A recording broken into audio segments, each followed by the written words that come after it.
আমাদের প্রিয় রবীন্দ্র পরিবারের সঙ্গে দেখা করবে এবং তাদেরকে আশ্বাস দেবে। কিন্তু আমরা চাই আপনারা আপনারা ভয়ের উন্নয়ন, আপনারা নির্মম, আপনারা নির্মম, আপনাদের দিনের মধ্যে বা 3 দিনের মধ্যে এরা অবস্থান তুলে নেবে। এই জায়গায় আমাদের অবস্থান তুলে দেওয়া নয়।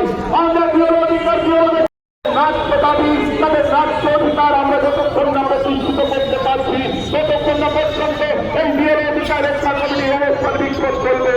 আপনি যদি ভেবে থাকেন যে বিয়ের এটা হচ্ছে ইলেকশন কমিশন অফ ইন্ডিয়া। আমার হাতে 3টে বানর আছে। 3টা বানর মানে chief election commission of India একজন, সে শুনছে না কিছু। একজন আছেন আমাদের election commission, chief election commission of Bengal, সে কিছু দেখছেন না। আর একজন আছেন district election officer of district, সেও কিছু বলছেন না। আমাদের রোজ একদিন করে আমাদের বিএলও মারা যাচ্ছে, আমাদের ইলেকশন কমিশন কিছু শুনছে না। এটা ওনাকে আমরা বুঝাতে চাইছি, অল ইন্ডিয়ার লোককে বুঝাতে চাইছি ইলেকশন কমিশন এখন এই 3টা বান্দর হয়ে গেছে।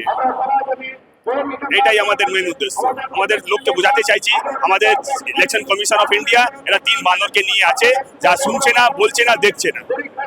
এটাই আমাদের।